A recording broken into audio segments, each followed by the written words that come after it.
नमस्कार। आज हम समंदर की गहराइयों में छिपे एक ऐसे रहस्य पर बात करने वाले हैं जिसे कुछ लोग महज एक कहानी मानते हैं, तो कुछ के लिए ये भारत का सबसे बड़ा ऐतिहासिक सच है। हम बात कर रहे हैं द्वारका की, भगवान श्री कृष्ण की वो रहस्यमयी नगरी जो आज भी पानी के नीचे अपने अनगिनत राज समेटे हुए है। बिना किसी देरी के चलिए इस विश्लेषण की शुरुआत करते हैं और तथ्यों के आधार पर समझने की कोशिश करते हैं कि पानी के नीचे आखिर कौन से राज दबे हैं। तो सबसे बुनियादी और बड़ा सवाल यहीं से उठता है, क्या महाभारत सिर्फ एक कथा थी?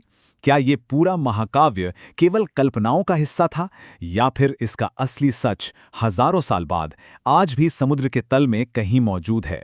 सदियों से विचारकों और इतिहासकारों के बीच ये एक बड़ी बहस का विषय रहा है।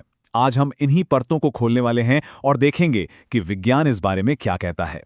स्वर्णिम नगरी की कथा।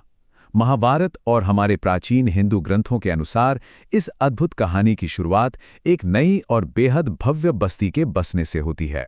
अगर हम ग्रंथों में बताए गए घटनाक्रम को देखें तो ये 4 स्पष्ट चरणों में बटा है। शुरुआत होती है मथुरा से प्रस्थान के साथ। इसके बाद दूसरे चरण में द्वारका जैसी भव्य नगरी का निर्माण होता है। फिर तीसरे चरण में श्री कृष्ण पृथ्वी से प्रस्थान करते हैं और इसके ठीक बाद चौथे और सबसे नाटकीय चरण में पूरी की पूरी नगरी समुद्र में समा जाती है। इस भव्य नगरी की संरचना का जो वर्णन मिलता है वो वाकई दिलचस्प है। एक ऐसी महानगरी जो सोने की तरह चमकती थी।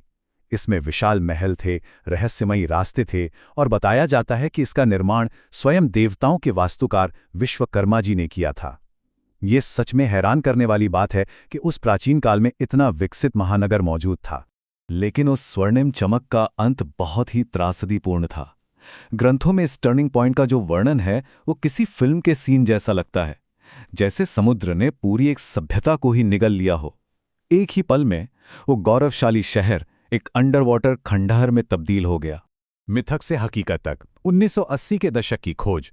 सालों तक कई इतिहासकारों और वैज्ञानिकों ने इन कथाओं को सिर्फ कल्पना मानकर खारिज कर दिया था, लेकिन फिर एक ऐसी खोज हुई जिसने सब कुछ बदल कर रख दिया। चलिए देखते हैं कि ये इन्वेस्टिगेशन कैसे आगे बढ़ा।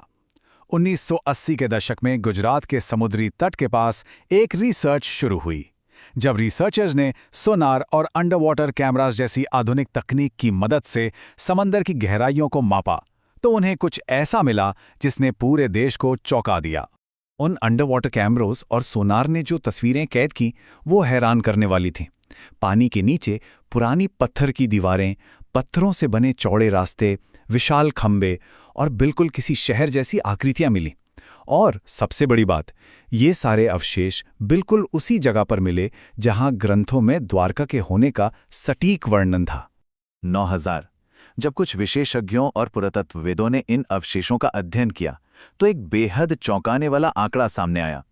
उनका सुझाव था कि ये खंडहर 9000 साल पुरानी सभ्यता के हो सकते हैं। अगर ये बात पूरी तरह प्रमाणित हो जाती है तो इसका मतलब है कि ये शहर सिंधु घाटी सभ्यता से भी कहीं ज्यादा पुराना है। ये एक ऐसा तथ्य है जो मानव इतिहास को देखने का नजरिया ही बदल सकता है। विज्ञान बनाम आस्था की एक बड़ी बहस। अब द्वारका का ये रहस्य सिर्फ इतिहास या पुरातत्व तक सीमित नहीं है, बल्कि एक गहरे वैचारिक द्वंद्व में बदल चुका है। ये मुद्दा मुख्य रूप से 2 हिस्सों में बटा हुआ है। एक तरफ वो लोग हैं जो इन खोजों को महाभारत के सच होने का अचूक प्रमाण मानते हैं। वहीं दूसरी ओर वैज्ञानिकों का दृष्टिकोण है कि अभी कोई भी अंतिम निष्कर्ष निकालना जल्दबाजी होगी और इसके लिए और अधिक ठोस सबूतों की जरूरत है। इस विश्लेषण में हमारा काम किसी एक पक्ष को सही ठहराना नहीं है, बल्कि दोनों ही दृष्टिकोणों को निष्पक्षता के साथ सामने रखना है। दोनों पक्षों को देखने के बाद कुछ बेहद तार्किक सवाल उठते हैं। उस प्राचीन काल में इतनी उन्नत वास्तुकला वाला शहर कैसे बनाया गया होगा? और उससे भी बड़ा सवाल, ऐसी कौन सी प्रलयंकारी घटना घटी होगी जिसने इतनी विशाल नगरी को पानी के नीचे डुबो दिया? विनाश के सिद्धांत। आइए उन प्रमुख परिकल्पनाओं पर नजर डालते हैं जो ये समझाने की कोशिश करती हैं कि इस ऐतिहासिक महानगर के साथ वास्तव में क्या हुआ था। इसके विनाश को लेकर 3 मुख्य थ्योरीज सामने आती हैं। पहली थ्योरी है कि कोई बहुत ही भयंकर और विशाल सुनामी आई होगी जिसने पल भर में शहर को तबाह कर दिया। दूसरी थ्योरी प्राकृतिक जलवायु बदलावों की बात करती है, यानी समुद्र के जलस्तर का धीरे धीरे बढ़ना। और तीसरी थ्योरी थोड़ी रहस्यमयी है, एक कवर अप या हिडन ट्रूथ, कुछ लोगों का मानना है कि सच जानबूझकर छिपाया जा रहा है, क्योंकि अगर असली सच सामने आ गया तो शायद इतिहास की किताबों को फिर से लिखना पड़ेगा। इतने सारे दावों, सिद्धांतों और बहसों के बीच एक बात बिल्कुल साफ है कि विज्ञान आज भी समंदर की गहराइयों में जवाब ढूंढ रहा है। इन्वेस्टिगेशन अभी खत्म नहीं हुई है और वैज्ञानिक लगातार नए रहस्यों को उजागर करने के प्रयास में लगे हुए हैं। तो क्या द्वारिका सच में मौजूद थी?